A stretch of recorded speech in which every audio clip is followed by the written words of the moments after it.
बिहारी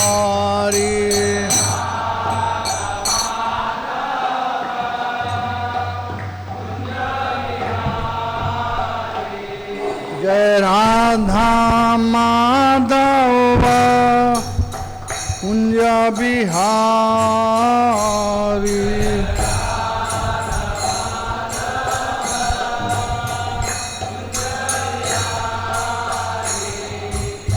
गोपी जन वल्लभ गिरिवर धारी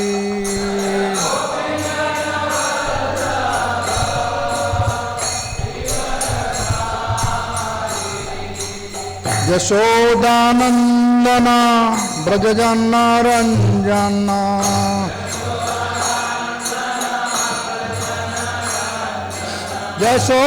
यशोदानंदन ब्रजजन रंजन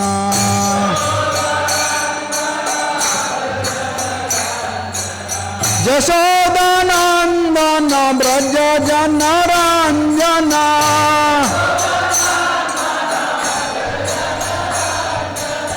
यशोदानंदन ब्रजजन रंजन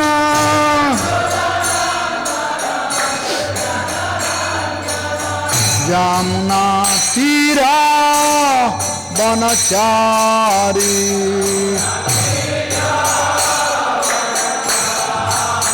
यमुना तीरा वनचारी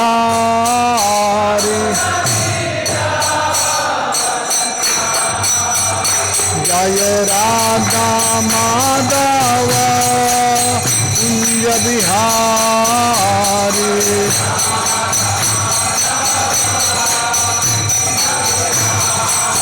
जय राधा माधव कुंज बिहारी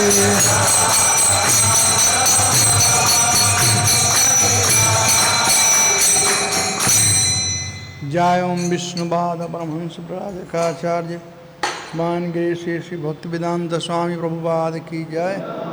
जय ओम विष्णुपाद तलापृष्ठ भक्ति सिद्धांत सरस्वती गोस्वामी श्री प्रभुपाद की जय। अनंत कोटि वैष्णव बिंद की जय।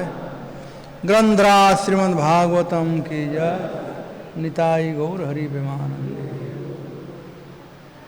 सब भक्त लोग ब्रेकफास्ट लेने चले जाते हैं क्या गुरु पूजा के बाद? कोई चना फुलाया होगा, कोई कुछ किया होगा।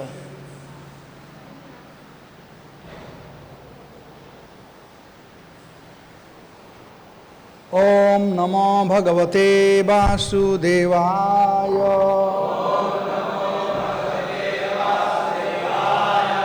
ओम नमो भगवते वासुदेवाय। ओम नमो भगवते वासुदेवाय।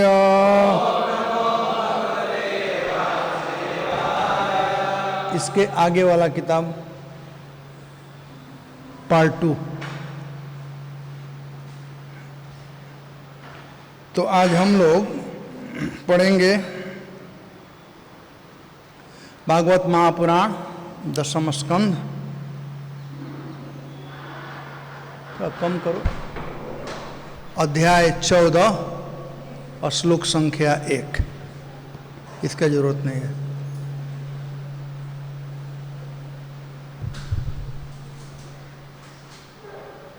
ब्रह्मा उवाच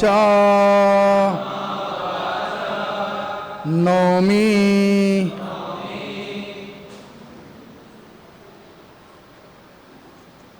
ईडया ते अभ्र बपुषे तदित अंबराय गुंजा अवतसम अवतंस परिपिक्ष लसत मुखाय वनस्रजे वन्यस्रजे कवल वेत्र विषाण वेणु लक्षम श्रिये मृदु पदे पशुप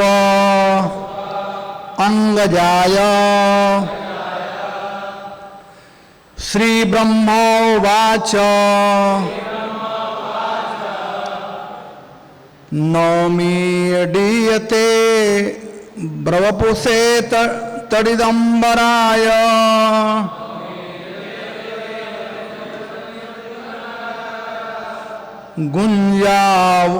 गुंजावतन सपरिपिक्षल सन्मुखाय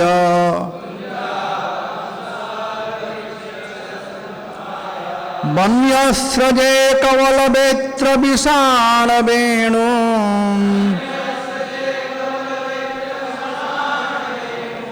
लक्ष्म श्रिये मृदुपदे पशुपांगजाय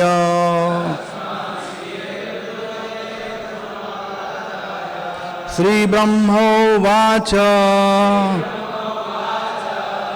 नौमीडीयते अब्रवपुषे तडितांबराय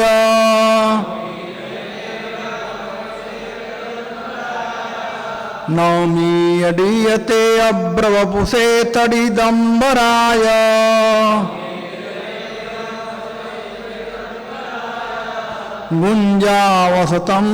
गुंजा अवतसं परिपिक्षल सत्मुखाय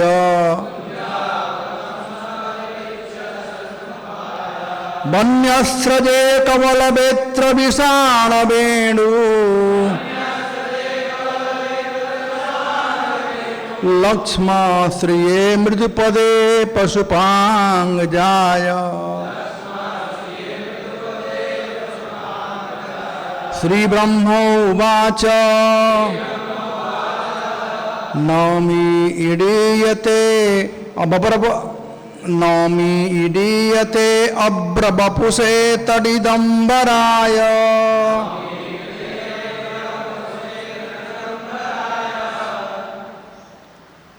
गुंजा अवतसं परिपिक्षल सन्मुखाय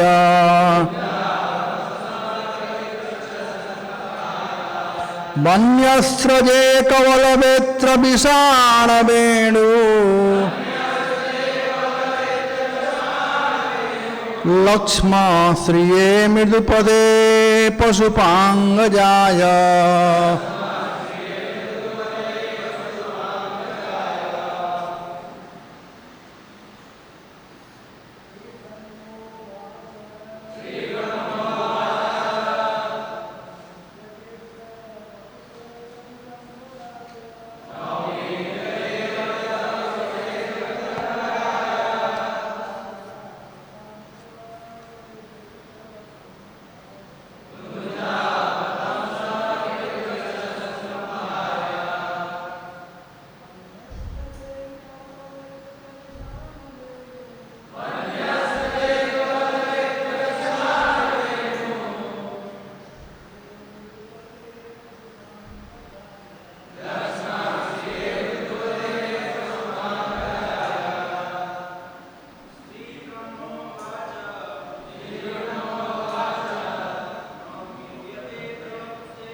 अजित गोविंद पढ़ो।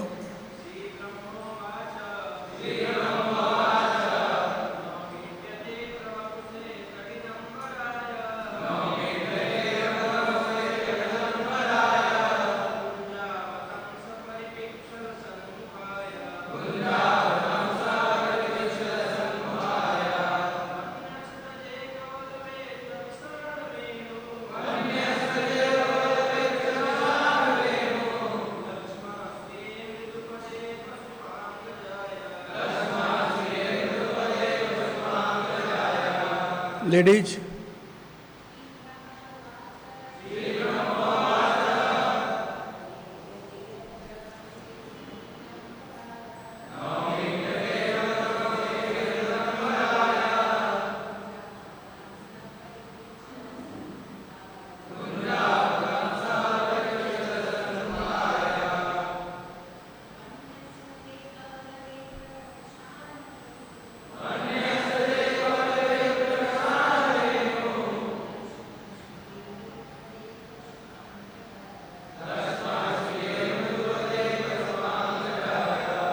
श्री ब्रह्मा उवाच, ब्रह्मा जी ने कहा, नौमी मैं जसोगान करता हूँ। ईडयः हे परम पूज्य, ते आपका अभ्र बपुसे काले बादल की तरह शरीर वाले, तरित अंबराय जिनके वस्त्र बिजली के भांति चमचमाका हो, गुंजा घुंघची के बने, गुंज के बने, अवतंसा कान के आभूषण। क्या कहते हैं कान के आभूषण को? झुमका नहीं, क्या वो झुमका एक होता है ना, झुमका। सबका अलग अलग अर्थ होता है। कुंडल अलग है, झुमका अलग है, तो गुंजन का झुमका बनता है जिसमें लड़ी होती है। खैर उसका व्याख्या हम करेंगे बाद में। परिपिक्षा तथा मोर पंख लसत शोभायमान, मुखाय जिनका मुखमंडल, वन्यस्रजे वन फूलों की माला पहने, कवला हाथ में दधी भात लिए, कौर कहते हैं खाने का कौर, एक कौर दो कौर, कौर, वेत्रा दंड, विषाण भैंस के सिंग का बना बिगुल,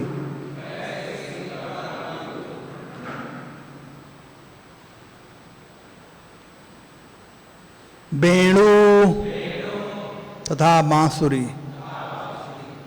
लक्ष्मा लक्षणों से युक्त, श्रिये जिसका सौंदर्य, मृदु कोमल, पदे जिनके पांव, पशुपा नंद महाराज के, अंगजाय पुत्र को। अनुवाद तात्पर्य।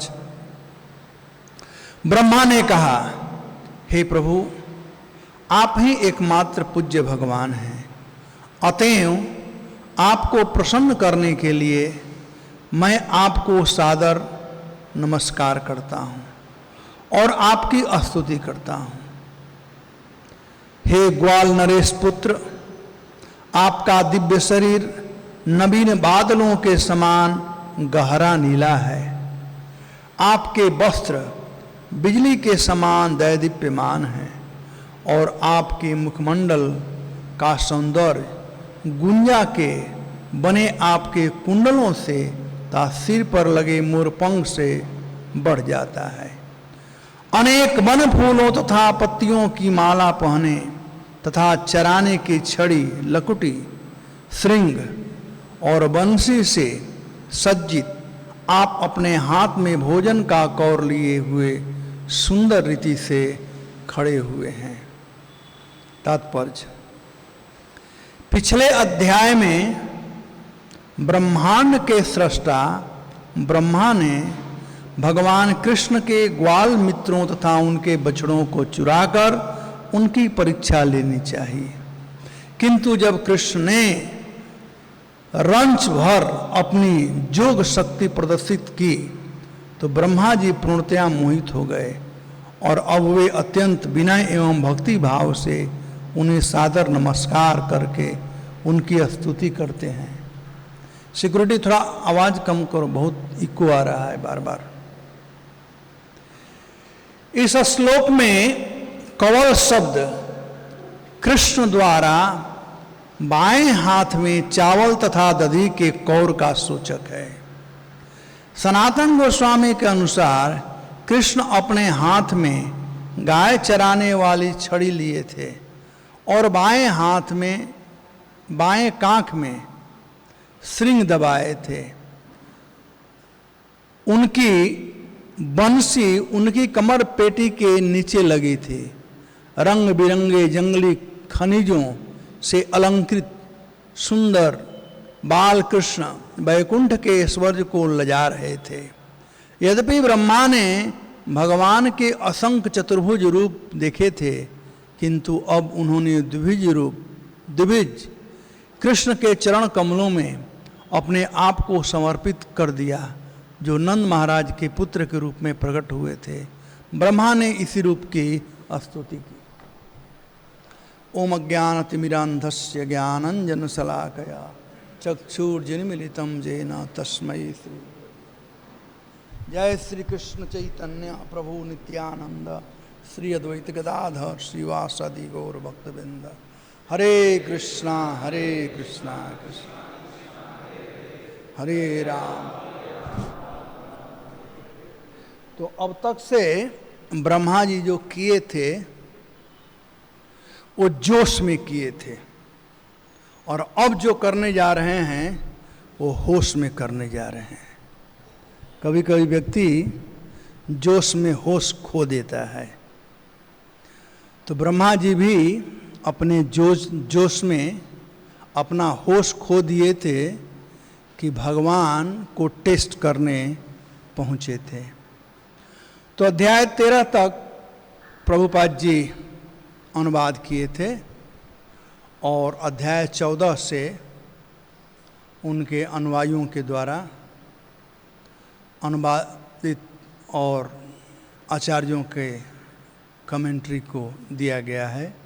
तो यहाँ से दूसरा अध्याय प्रारंभ हो रहा है। इस अध्याय का नाम है ब्रह्मा जी के द्वारा भगवान की स्तुति।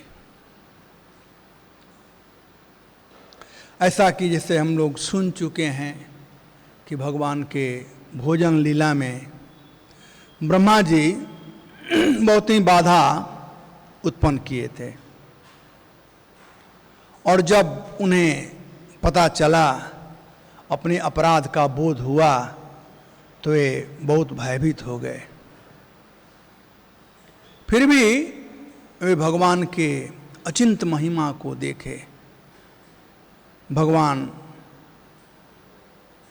की इस महिमा को देखने में भगवान की ही अनुकंपा थी, जिसे ब्रह्मा जी को ये गोचर हो सका, देख सके। तब वे भगवान के इस कृपा को समझ कर करके गदगद हो गए। जैसे कोई खूब गलती करता हो और जिसके प्रति गलती की जाती है वो बेचारा ज़्यादा गुस्सा उस्सा न करता हो और कहता है कोई बात नहीं, ऐसा हो जाता है। तो जो गलती किया है उसे महसूस हो जाता है, तो तो बाद में वो गदगद हो जाता है कि हाँ मुझसे गलती हो गई, आप इतने महान हैं, ऐसे हैं। तो भगवान के उस लीला को देख करके भगवान की महिमा का बखान यहाँ पर कर रहे हैं। गदगद होकर के तो स्तुति के रूप में आ गई। यहाँ पर भगवान के परम मनोहर रूप, लीला, वैभव इत्यादि में ब्रह्मा जी निमग्न हो गए हैं और ब्रह्मा जी अब भगवान का गुणानुवाद कर रहे हैं। ऐसा रूप ब्रह्मा जी प्रथम बार देखें, एक तरह से कहा जाए तो। चतुर्भुज रूप कई एक बार देखे हैं, चाहे वो वैकुंठपति नारायण का हो, चाहे विभिन्न प्रकार के अवतार हो। ये सब ब्रह्मा जी मानो कह रहे हैं कि मैंने बहुत कुछ देखा है, लेकिन यह निर्णय किया है कि जितना भी रूप है उन रूपों में आपका यह श्याम सुंदर रूप कृष्ण स्वरूप जो है वो बहुत ही सुंदर रूप है और स्तुति करने जोग एकमात्र यही है। तो मानो भगवान कहे कि अरे आपने तो बहुत रूप देखा, साथ साथ मेरे ब्रह्म स्वरूप को देखा, परमात्मा के रूप में देखा, तो फिर इसके लिए क्यों? तब व्याख्या किए हैं क्यों। तो चलिए अब हम प्रारंभ करते हैं इस श्लोक को। इस श्लोक में शुरू होता है, ब्रह्मा जी कहते हैं नौमी ईडयः, यानी प्रशंसा करने जोग, गुणानुवाद करने जोग यदि कोई है तो उन लोगों में से ईडय सर्वश्रेष्ठ आप हैं। जब किसी की प्रशंसा की जाती है तो उसमें कुछ गुण होना चाहिए। जिसमें कुछ गुण न हो उसका कोई प्रशंसा नहीं करता है, उसका गुणानुवाद नहीं, किसी का नाम है गुणानुवाद। तो ईडय मतलब सर्वश्रेष्ठ। जितने भी संसार में प्रशंसा करने वाले हैं, प्रशंसा के पात्र हैं, उनमें से सर्वश्रेष्ठ आप हैं, प्रशंसा के शिरोमणि आप हैं। ऐसे प्रशंसा शिरोमणि का मैं प्रशंसा करने जा रहा हूं। यहाँ पर प्रभुपाद जी कहते हैं सुप्रीम, इंग्लिश वाला देखो इसका ईडया का अर्थ क्या है? मोस्ट वर्शिपेबल, सर्वश्रेष्ठ। अब उनसे बढ़कर के कोई नहीं है। वास्तव में कृष्ण सर्वश्रेष्ठ हैं। स्वयं भागवतम में इसका वर्णन किया गया है। भगवान के जब समस्त अवतारों का वर्णन सुत गोस्वामी किए, सब अवतारों का वर्णन करने के बाद भी कहते हैं एते चांस कला पुंस कृष्णस्तु भगवान स्वयं इंद्रारी व्याकुलम लोके मृडयंती जुगे जुगे। जितने हैं उनके अंश और कला हैं, और उसमें से कृष्णस्तु भगवान स्वयं, कृष्ण ही परम भगवान हैं। तो और सब लोग हैं वो पूजनीय हैं, लेकिन कृष्ण सर्व पूजनीय हैं। वैसे ही भगवान का गुणानुवाद करते हुए अर्जुन भी कहते हैं परम ब्रह्मा परम धामम पवित्रम परमं भवाम पुरुषम शाश्वतम दिव्यम आदिदेवम अजम विभु। कहते हैं पर ब्रह्म, ब्रह्म तो बहुत हैं लेकिन आप पर ब्रह्म हैं। वैसे ही स्वयं ब्रह्मा जी ब्रह्म संहिता में कृष्ण का गुणानुवाद ब्रह्म संहिता के प्रथम श्लोक में आया हुआ है। कृष्ण के पोजीशन को क्लियर किए हैं ब्रह्मा जी कह करके जय श्री श्री गौर निताई की जय, राधा रास बिहारी की जय, सीताराम लक्ष्मण हनुमान की जय। क्लियर किए हैं यह कह करके ईश्वरः परमः कृष्ण सच्चिदानंद विग्रह अनादिर आदिर गोविंद सर्व कारण का। कृष्ण ही परम ईश्वर है, कृष्ण ही, अन्य नहीं। कृष्ण भागवतम में भी कृष्ण अस्तु, भगवान स्वयं ब्रह्मा जी भी कहते हैं कि कृष्ण। क्यों कृष्ण? जब प्रभुपाद जी इस्कान का नाम रख रहे थे तो international society for Krishna consciousness, तो जो अटॉर्नी थी वो एक भक्त की माँ थी, तो उसने सलाह दिया कि गॉड कॉन्शसनेस होगा तो अच्छा होगा, अपीलिंग होगा। तो प्रभुपाद जी वहाँ पर एक्सप्लेन किए कि गॉड का मतलब क्या होता है। जो ऑलमाइटी, सर्वश्रेष्ठ हो, और वह जो हैं वे हैं कृष्ण। कृष्ण ही सर्वश्रेष्ठ हैं, उनसे महान और कोई है ही नहीं। तो प्रभुपाद जी कहे कृष्ण ही सर्वश्रेष्ठ हैं, तो सब शास्त्रों का निचोड़ कह दिए, ब्रह्मा जी का कंक्लूजन कह दिए, अर्जुन का, भागवतम का, सबका कंक्लूजन कह दिए कि कृष्ण ही एकमात्र परम भगवान हैं, सबसे श्रेष्ठ हैं। अब कृष्ण शब्द का व्याख्या शास्त्रों में विभिन्न प्रकार से किया गया है। जैसे गौतमीय तंत्र में कहा गया है, कृषि भूवाचक शब्दो रश्च निवृत्तिवाचक तैर ऐक्यम परम ब्रह्म कृष्ण इति यम धीयते। कृष्ण शब्द में जो क्री है, क्री, उसके लिए कहते हैं कृषि भूवाचक, पृथ्वी। कृषि में क्री होता है, कृषि, तो कृष्ण का क्री यानी पृथ्वी। कृषि भूवाचक, और पृथ्वी में सब कुछ सम्मोहित है, तो क्री शब्द में सब कुछ सम्मोहित है, सब कुछ उनसे निकला हुआ है। और अणश्च निवृत्तिवाचक, और अण का मतलब है निवृत्तिवाचक, और ये दोनों मिलकर के परब्रह्म भगवान कृष्ण का घोतक हैं। अन्यत्र पद्म पुराण में वर्णन किया गया है, कृषिश्च सत्तार्थो रणश्च आनंद स्वरूपकः सुख रूपो भवेदात्मा भावानंद मय तत। अगेन कृष्ण शब्द में जो कृषि से आया है क्री, कृषि शब्दश्च सत्तार्थो, सत्ता के अर्थ में, यानी भगवान हमेशा रहने वाले हैं, भगवान की सत्ता है।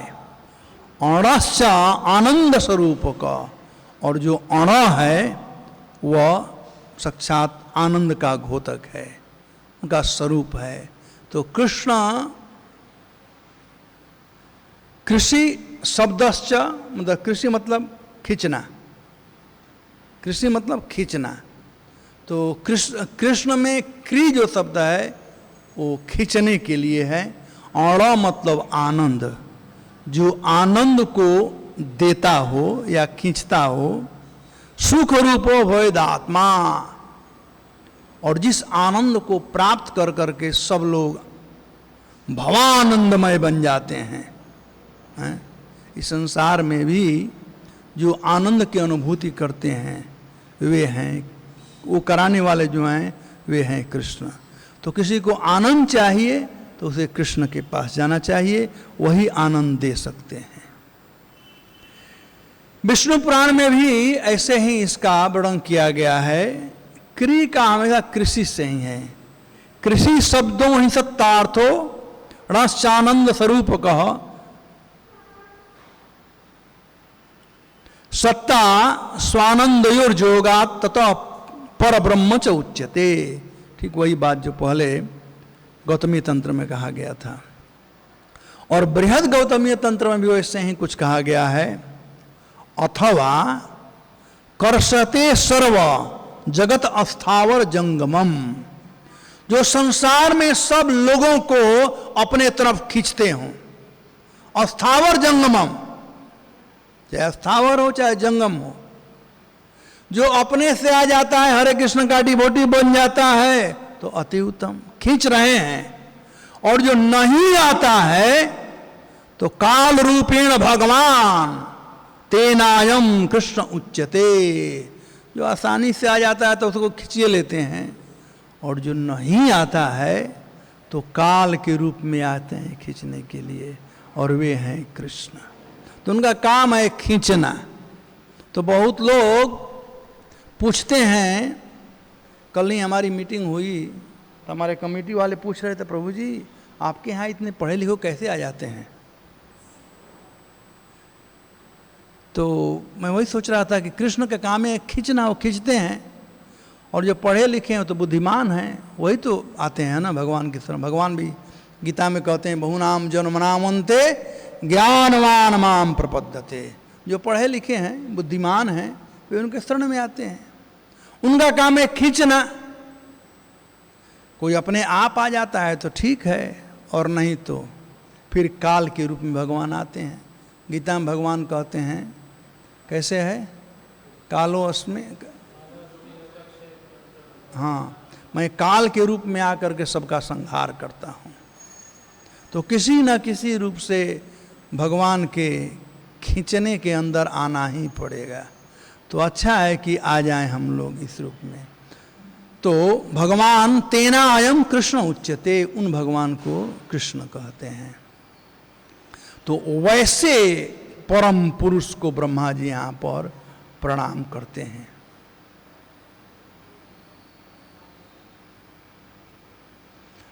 अब तो ये रहा नौमी ईडये। अब भगवान के सौंदर्य का, वे परम पुरुष हैं इसलिए उनको हम उनका स्तुति करते हैं। किस रूप में कहते हैं? अभ्र बपुसे, भगवान के सौंदर्य का वर्णन कर रहे हैं। भगवान का सौंदर्य कैसा है? अभ्रवन यानी मेघवत, मेघवत, श्याम स्निग्ध सुंदरम सरव जीव जीवानाम जीवानंद साविवर्ष बपुर्यस्य तस्मै। तो यहाँ पर व्याख्या किया गया है अभ्रवत, मतलब मेघ के समान। तो मेघ को देख करके हम लोग क्या सोच सकते हैं? आप लोग स्पेकुलेट करो, अपना सोचो। मेघ श्याम वर्ण का होता है, एक तो यह है। लेकिन मेघ का काम क्या है? हैं? वर्षा करना। और वर्षा से क्या होता है? अन्नाद भवन्ति पर्जन्य। वर्षा से अन्न होता है, और अन्न से क्या होता है? खाते हो ना? अन्न से हम जीवन धारण करते हैं।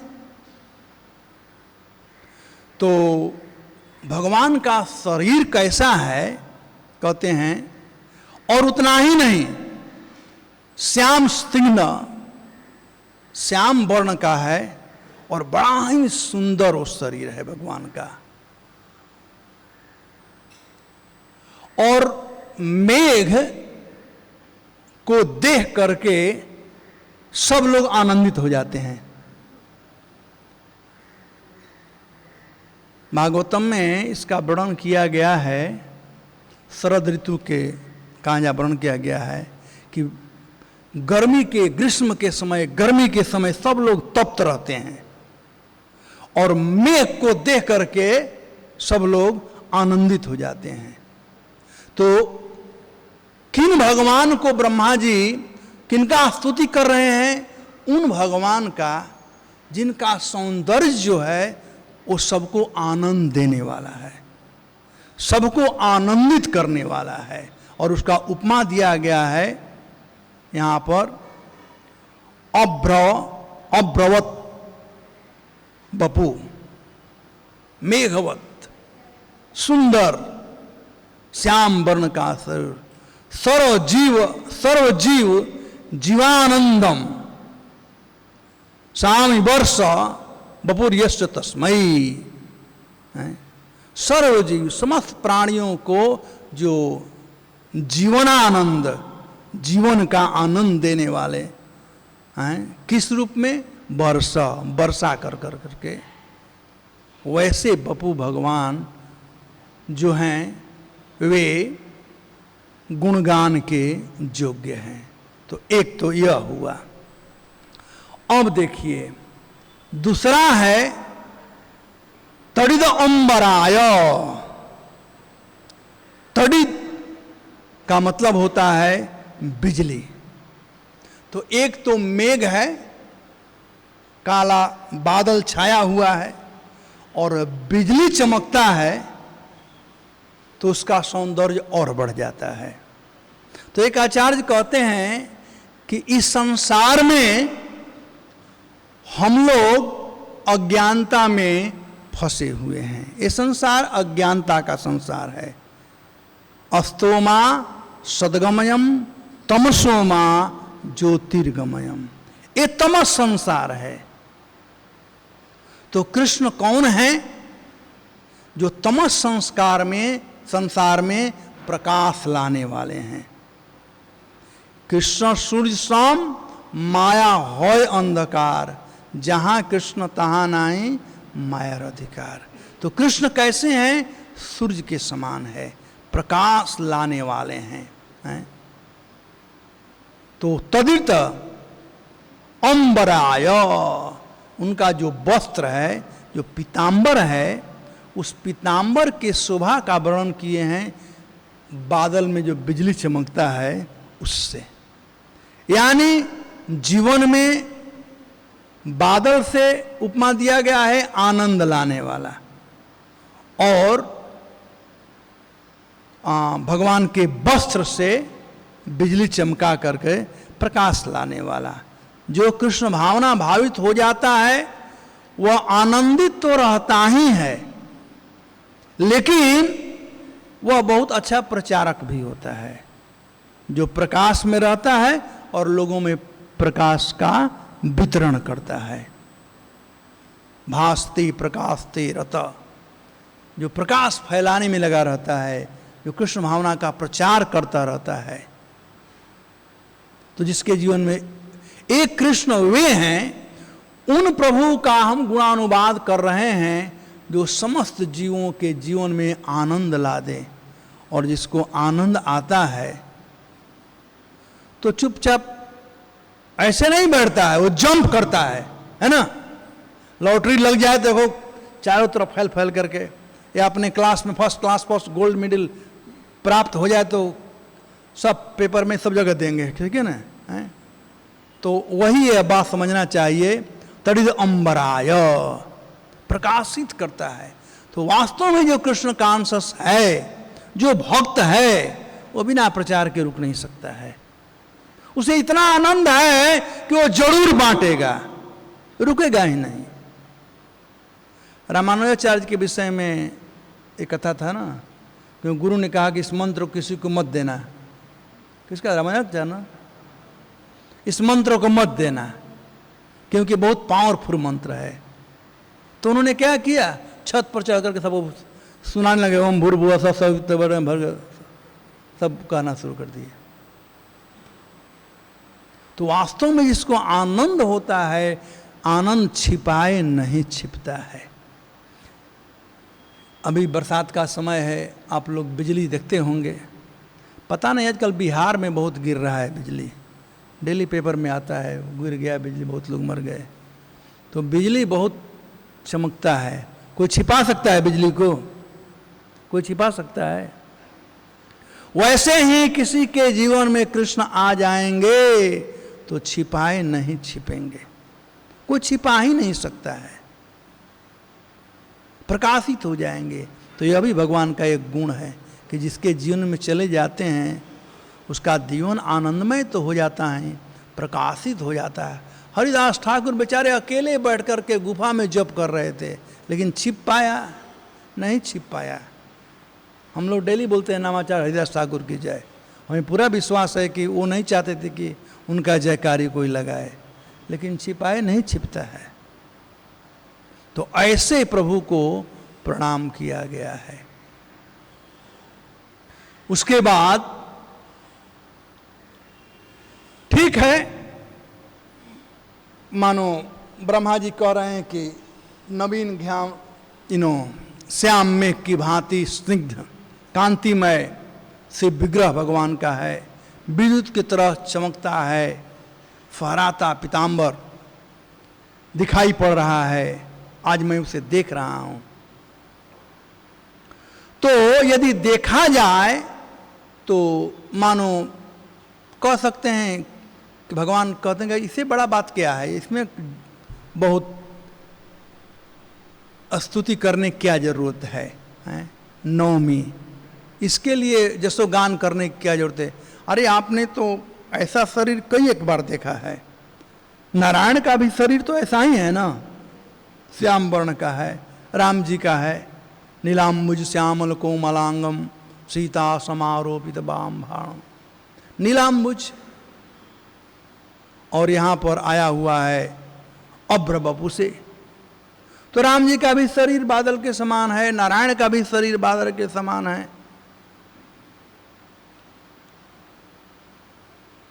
वे लोग भी पीताम्बर धारण करते हैं।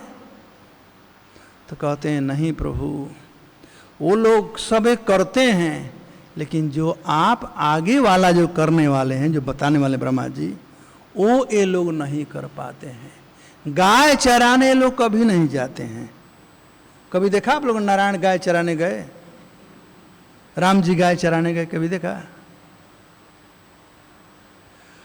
ये लोग स्वर्ग में हैं, इनके कानों में सोने का कुंडल होगा, जो कि हैं, लेकिन यहां पर कृष्ण के लिए कह रहे हैं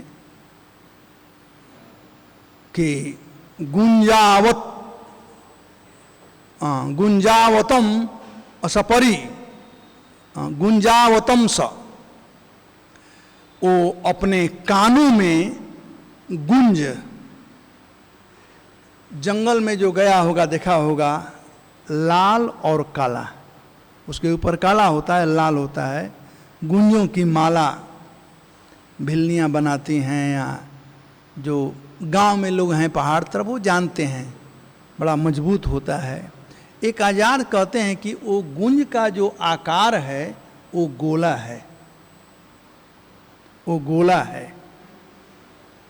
तो मानो ब्रह्मा जी भगवान गुंज का झुमका पहने हुए हैं, गुथा हुआ, एक नहीं अनेक गुंज हैं। तो ब्रह्मा जी को अभिमान हो गया है, वो तो केवल एक भुवन के आचार्य हैं ना, मालिक हैं, एक ही ब्रह्मा इस विश्व ब्रह्मांड में चतुर्मुख ब्रह्मा है।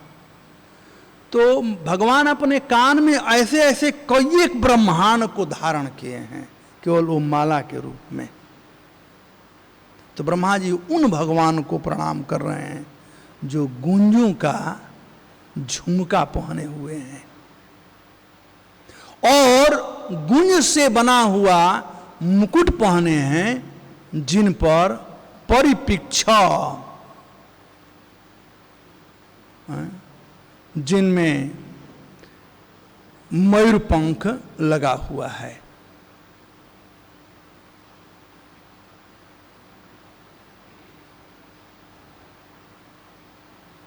जिसे मयूर पंख लगा हुआ है। तो ऐसा कभी नारायण नहीं मोर पंख वाला पहने हैं, कहीं पहने हैं? केवल कृष्ण ही पहनते हैं। बरहा पीडम नरवर बपो कर्णयो कर्णिकारम। भगवान ही मोर मुकुट धारण करते हैं। मोर मुकुट राम जी धारण नहीं करते हैं, नारायण धारण नहीं करते हैं, या भगवान के अन्य जितने अवतार हैं वो सब धारण नहीं करते हैं।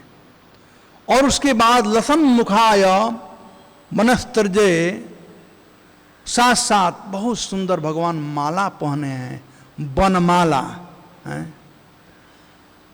गल सोहे बैजंती माला, तो बैजंती का माला धारण किए हैं। विभिन्न प्रकार के फूलों से बना हुआ, 5 प्रकार के फूलों से बना हुआ जो माला होता है वो बैजंती माला कहलाता है। तो भगवान बैजंती माला धारण किए हुए हैं।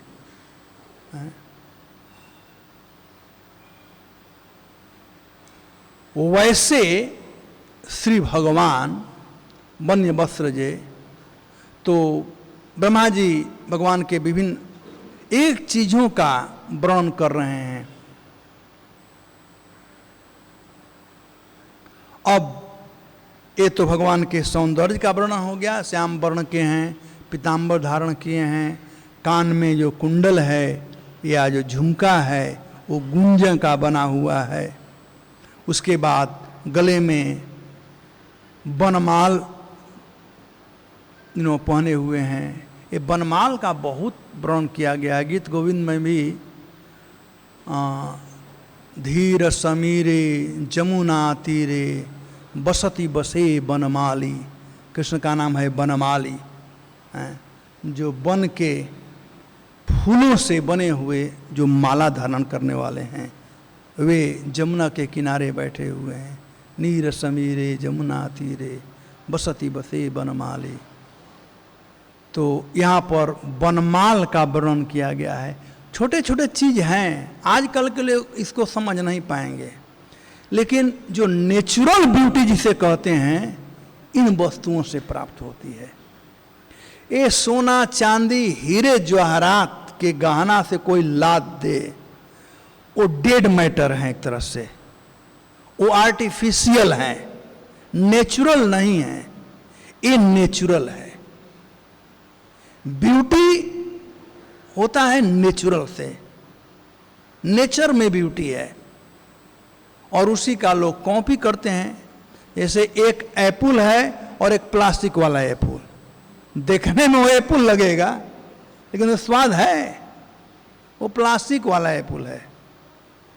तो ये जो है ये असली एप्पल है। ब्रह्मा जी यहाँ पर भगवान का गुणानुवाद करते हैं जो असली एप्पल खाने वाले हैं, न कि प्लास्टिक वाले। तो असली धारण किए हुए हैं शोभायमान गुंजन की माला, बनमाल धारण किए हैं भगवान, और मोर मुकुट धारण किए हुए भगवान। एक आचार्य कहते हैं कि जब भगवान जाते थे तो ग्वाल बाल लोग जा कर करके अनेक अनेक लताओं पताओं से एक पुष्प चयन करके लाते थे और कृष्ण के लिए माला बनाते थे। तो कृष्ण जब आते थे वन से तो माला पहन कर आते थे, और मोर का पंख जो था वो गुंजन का जो था उससे लड़ी बना करके और मोर का पंख इसमें ला करके और बांध देते थे। आजकल वो ट्राइबल लोगों का फोटो दिखाते हैं ना, हैं? तो ऐसा दिखाते हैं। ये लोग अपने को बहुत पढ़े लिखे कहते हैं, वो कहते हैं वो ट्राइबल लोग हैं, लेकिन उसमें आनंद है, उसमें आनंद है। आज भी जाओ वन में चाहे गांव में, उस आनंद का अनुभूति करते हैं। आज ये हीरे जवाहरात के जो गहना जो पहनते हैं वो अपने लिए नहीं पहनते हैं, शो अप करने के लिए, दिखाने के लिए। दिखाने के उनको आनंद नहीं मिल रहा है, दूसरा देखेगा, दूसरा बल्कि जल रहा है कि अरे हीरा का पहन लिया, इतना कैसे आ गया इसको है? और बाद में डर करके बैंक के लॉकर में जमा कर देते हैं। अब एक गुंजन का माला और बनमाल को कोई बैंक के लॉकर में जमा करेगा? टेंशन फ्री आनंद है, आनंद में टेंशन नहीं होता है। तो ऐसे बपू को देख करके ब्रह्मा जी उनका गुणानुवाद करते हैं। तो यही वास्तव में गुणानुवाद के युग हैं। जो आर्टिफिशियल लाइफ जीते हैं वो गुणानुवाद के युग नहीं है, जो नेचुरल लाइफ। कृष्ण का सब कुछ नेचुरल है, इसीलिए कृष्ण सर्वमान्य है। उनका चाल चलन नेचुरल है, उनका आचरण नेचुरल है, रहन सहन नेचुरल है, जिसको हम अपना सकते हैं।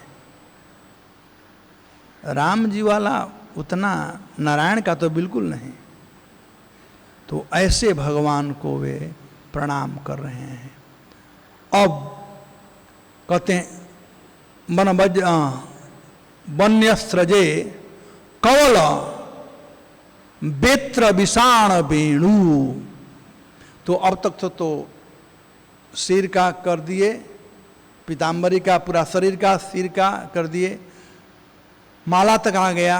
अब हाथ में कहते हैं कवल, अपने राइट हैंड में भगवान दधी और भात लिए हुए हैं कि खार। गांव में कोई फॉर्मालिटी नहीं है। अब देखो जा रहे हैं, भगवान यही कहे ना ग्वाल वालों को कि भाई तुम लोग बैठकर खाओ, मैं जा रहा हूं, देख करके आ रहा हूं। तो एक कवर ले लिए हाथ में और ले करके खाते खाते वो जा रहे हैं भगवान। वो नहीं कि खा करके हाथ धो बाद में देखने जाओ। वो हाथ में एक कवर ले लिए दही भात। प्रभुपाद जी कहते हैं कि उसमें वो अचार और मिर्चा भी लगा लिए थे। क्या सुंदर पैकेजिंग है, भगवान का पैकेजिंग देखो। इसमें दही भात और अचार मिर्चा इसमें था, तो चाहिए तो भी ले लिए। तो भगवान ले लिए हैं। अब जा रहे हैं तो लाठी तो चाहिए ही गाय चराने, बछड़ा चलाने के लिए। तो लाठी भी था, तो लाठी के इधर दबा लिए भगवान, लेफ्ट हैंड बाम कोख में लाठी दबा लिए यहाँ पर, है ना। कवल बेत्र, बेत्र मतलब बेंत, बेंत छड़ी लाठी भगवान इसमें दबा लिए। और विषाण, भैंस के सींग का या बैल या गाय के सींग का भी, वो सींग जो होता है ना, सिंगी जो बजाते हैं गाँव में, तो भगवान वो सिंगी भी लिए थे। तो भगवान के कटी प्रदेश में भगवान गमछा बांधे थे। ये गमछा बड़ा काम का होता है, जो गांव में हैं वो जानते हैं। हम लोग थे तो बचपन में, पता नहीं बॉम्बे वाले कहते हैं भैया लोग हैं, गमछा वाले भैया लोग हैं, लेकिन बॉम्बे वाले मूर्ख जानते नहीं उसका मतलब क्या होता है। वो गमछा बहुत काम करता है, वो गमछा का कथा बड़ा काम का है। देखो कृष्ण लीला में भी काम आया है। गमछा बांध कर चलो तो स्लिप डिस्क नहीं होगा, पहला नंबर। जितने भी पहाड़ पर चढ़ाई करने वाले हैं देखो रस्सी बांधते हैं, गमछा। जसोदा मैया भी मथनी में आ रही थी ना, तो बांधी थी, रस्सी बांधी थी, तो कृष्ण रस्सी बांधे थे।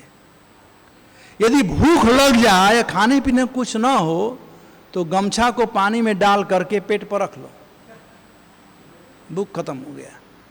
मतलब गर्मी आया ना, पेट में जलन हो रहा है ना, भूख लग गया, अग्नि प्रज्वलित है, नहाओगे काम नहीं करेगा, थोड़ा काम करेगा।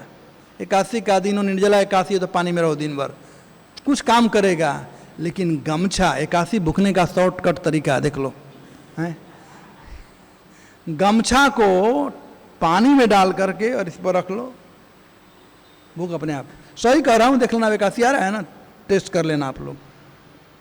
हमने अपनाया है इस बात को, हम जानते हैं। तो भगवान गमछा बांधे थे, यहाँ पर दुपट्टा बांधे थे। तो लेफ्ट साइड में वो श्रृंगी को और उधर साइड में यानी इधर अपने बांसुरी को, तो भगवान सौंदर्य को देखिए, भगवान इस हाथ में लिए हैं दधी भात, चित्र बनाओ कोई आर्टिस्ट हो तो, इस हाथ में दधी भात लिए हुए हैं, लेफ्ट आर्म के नीचे अपना लकड़ी छड़ी लगाए हैं, अपने करदनी में लेफ्ट साइड में सिंह और राइट साइड में बांसुरी भगवान लगाए हैं। ऐसे भगवान को लक्ष्य श्रिये, ये सब अलग अलग चिन्ह हैं भगवान का, ठीक है ना। मोर मुकुट, कान में कुंजन, गुंजन का माला,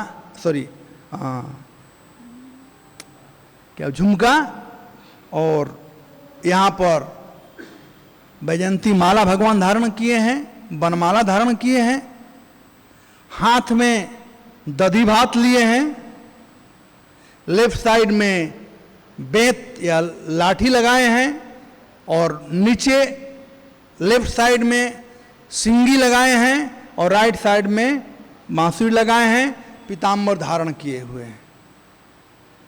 ये सब चिन्ह हैं। लक्ष्य श्रिये देखना बहुत सुंदर है, भगवान का सौंदर्य है, यही भगवान का सौंदर्य है। ब्रह्मा जी उसी सौंदर्य को देख रहे हैं।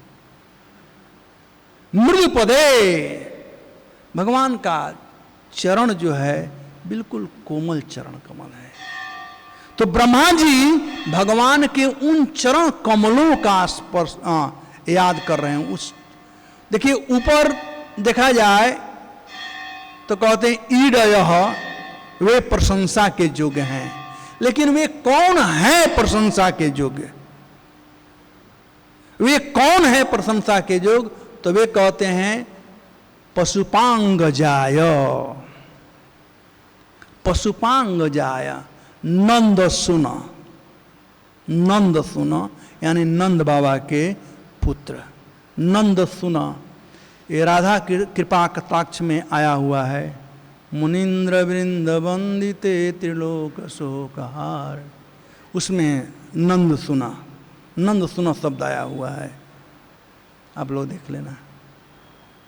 तो भगवान कौन है, कौन प्रशंसा के योग्य है, किसका प्रशंसा कर रहे हैं ब्रह्मा जी?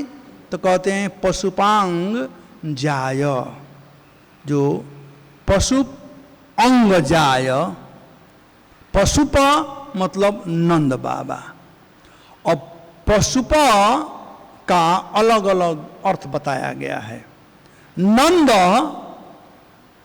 तस्यांग जायते इति तथा तस्मयी, उन भगवान, वे भगवान प्रशंसा के योग्य हैं जो नंद बाबा, पशुप, जो पशु पालन करने वालों में जो श्रेष्ठ, पशुपा, जो पशु पालन करने वालों में नंद बाबा के पास 9 लाख गायें थी, उनमें से जो श्रेष्ठ हैं यानी नंद बाबा।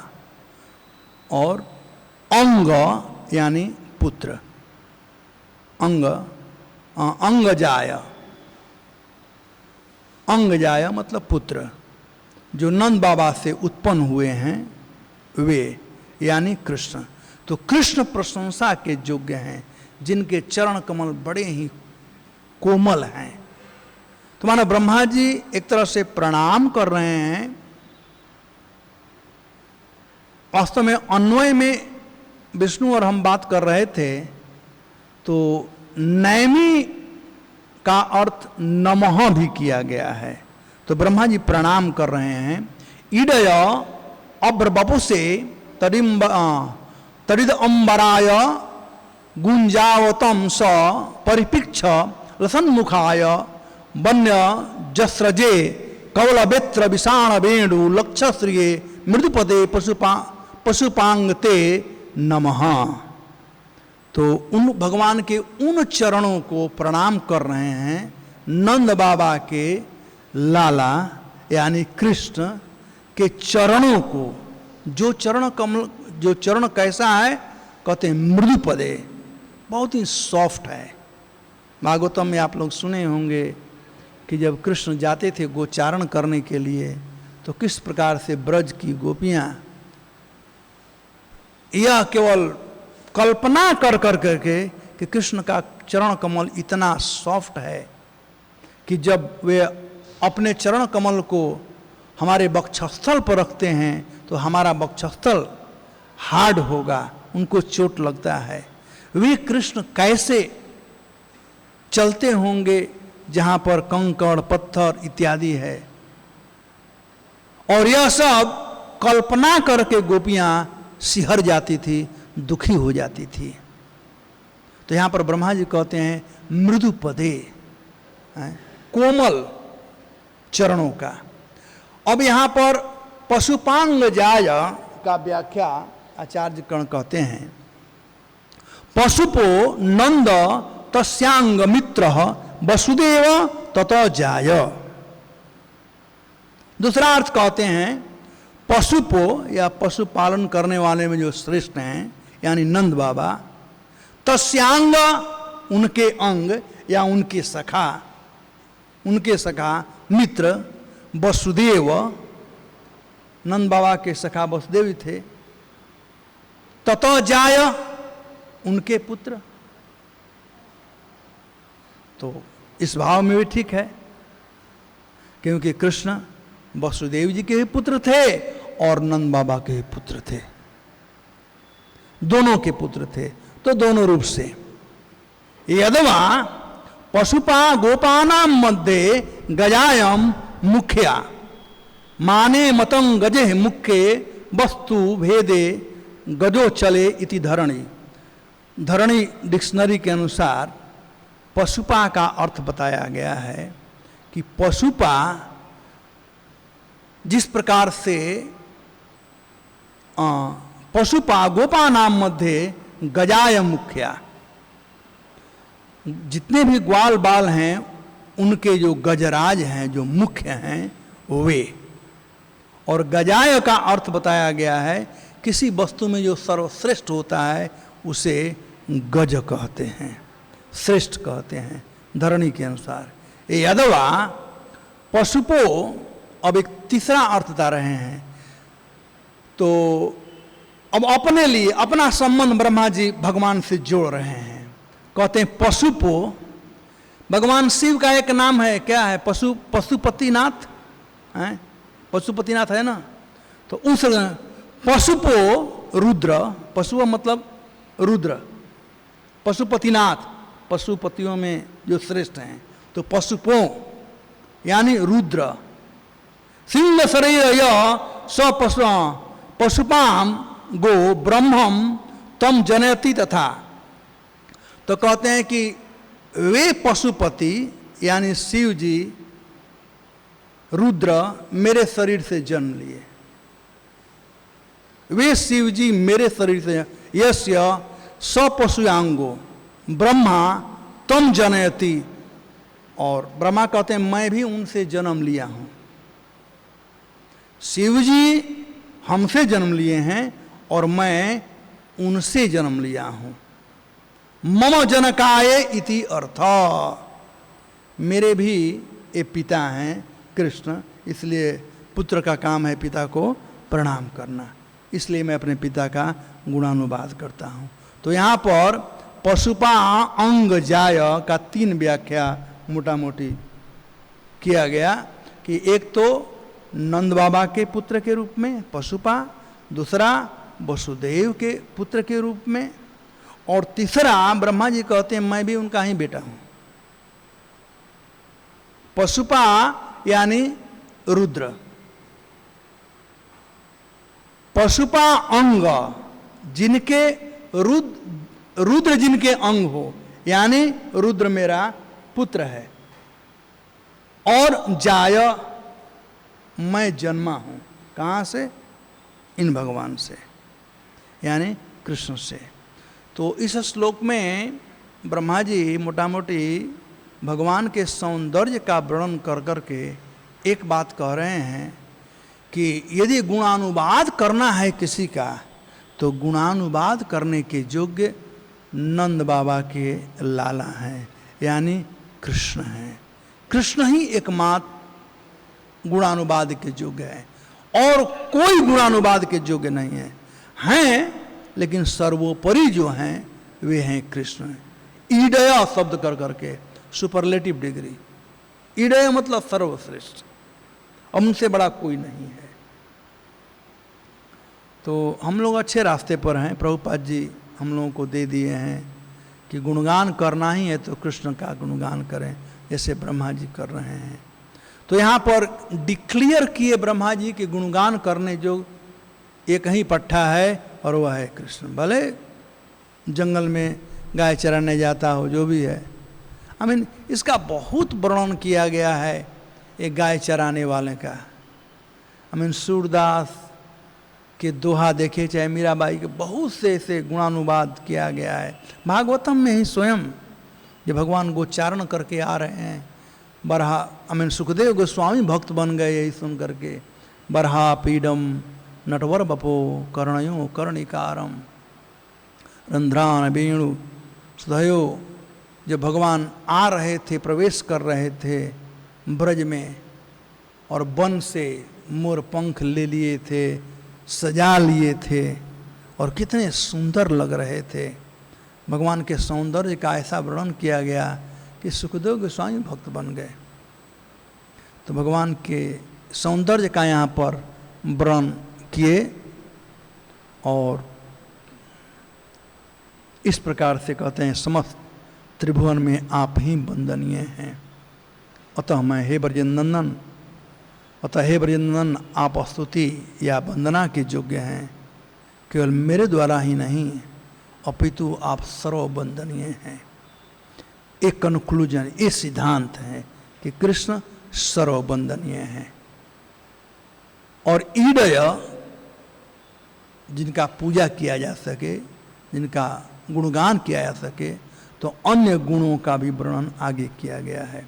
ब्रह्मा जी अन्यत्र ब्रह्म संहिता में कहते हैं, वेणुम क्वलंतमरविंद दलायताक्षम बरहावतन समसुताम्बुज सुंदरांगम कंदर्प कोटि कमनीय विशेष शोभम गोविंदमादि पुरुषम तमहम भजामि।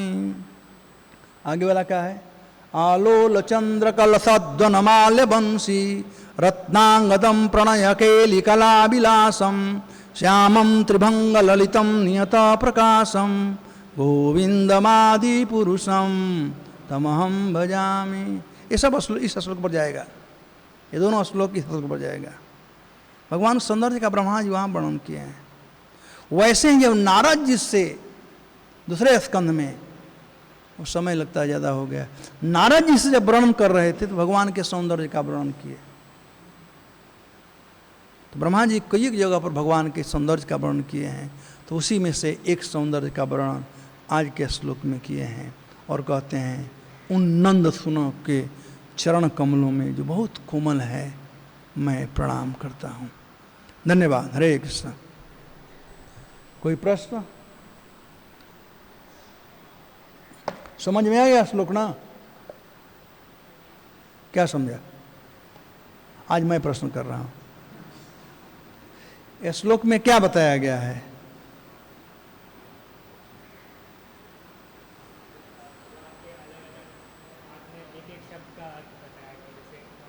मैं नहीं बताया, उसमें क्या, श्लोक में क्या बताया गया है? आपने क्या सुना? जो ब्रह्मा जी है वो भगवान, जो परम भगवान है, जो पूजनीय है, उन्हें ब्रह्मा जी परम भगवान है श्री कृष्ण, जो पूजनीय है, जिनका जो रूप है वो बादल के समान है और प्रकाशित हो रहा है, और जिन्होंने गले में वैजयंती माला पहनी है और कानों में गुंज के झुमका पहना है, और पीताम्बर धारण किए हैं। हाँ, पीताम्बर धारण किए। मोर का पंख है उनके सर पे, और जिनके राइट हैंड में कोर है दही भात का, और लेफ्ट आर्म के अंडर उनकी स्टिक है और कमर में उनके राइट साइड में फ्लूट है और लेफ़्ट साइड में ब्यूगल है। और जिनके जो चरण है वो सॉफ्ट है, मृदु पदे। एंड उन जो नंद महाराज के पुत्र है उन्हें भगवान प्रणाम करें, ब्रह्मा जी प्रणाम करें। धन्यवाद, वेरी गुड, यू अंडरस्टूड। अब मेरा क्लास सफल हो गया। मैं चाहता हूं कि श्लोक क्लियर हो जाए, भक्तों को श्लोक क्लियर हो जाए। मनस तो दिन भर सोच सकते हो आप लोग। पहले प्रवचन ऐसे ही होता था गांव के चौपाल पर। प्रभुपाद जी एक टेप में कहते हैं कि हम ननिहाल जाते थे तो हमारे नाना वगैरह महाभारत और भागवत पढ़ते थे, और जब वहाँ से आते थे तो रास्ते में वही बात करते थे। तो अब ये तो संक्षिप्त में बताया गया, 1 घंटा में क्या बताएंगे। अब दिन भर आप खोजते रहो इसके ऊपर, इसी को आप चित्र बनाओ, अपने से चित्र बनाओ भगवान के सौंदर्य का। भगवान कितने ब्यूटीफुल हैं, दिन भर मन में चित्र बनाओ भगवान के सौंदर्य का। इन्हें कोई क्वेश्चन? हाँ अजीत।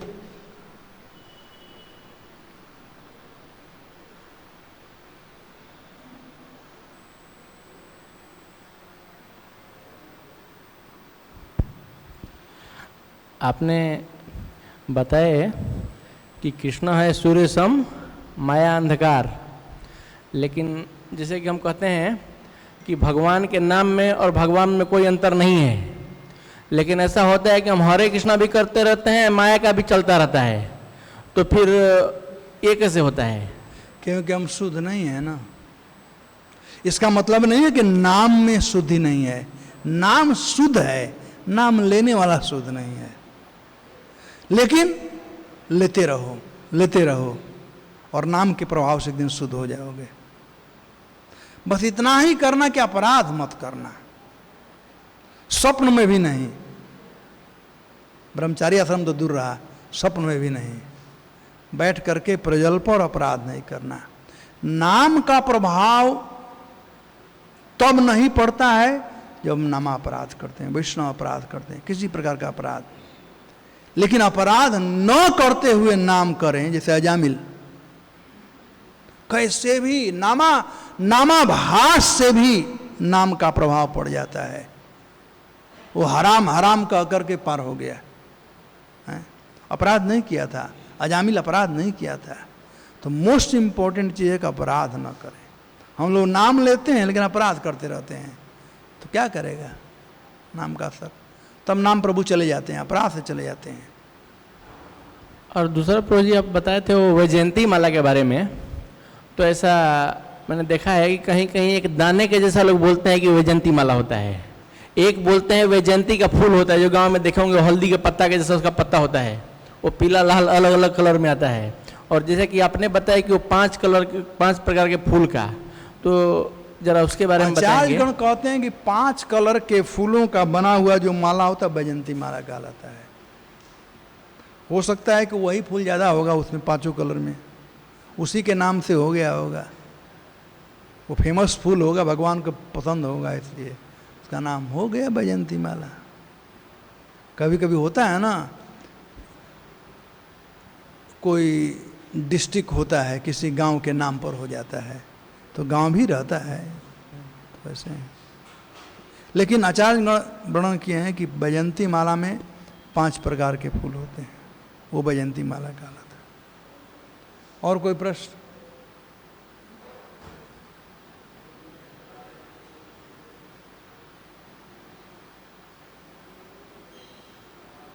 और देख रहे हैं कि पहले भी जब क्या बोलते हैं सृष्टि करने से पहले भी एक बार उनको सारे जैसे ब्रह्म संहिता में उनका गुणगान किए थे, तो पहले भी देखे थे कि अभी बाद में पहली बार देख रहे हैं। ये भगवान की लीला है। भगवान लीला कराने के लिए अर्जुन को, ब्रह्मा को, इंद्र को पकड़ कर लाए ना। आखिर लीला कैसे होगा? भक्त ही लोग कर सकते, भाग ले सकते हैं लीला में। तो ब्रह्मा जी लीला, ब्रह्म विमोहन लीला है, ये लीला है। ब्रह्मा जी के मोहित होने का। तो ये ब्रज लीला का वर्णन किए।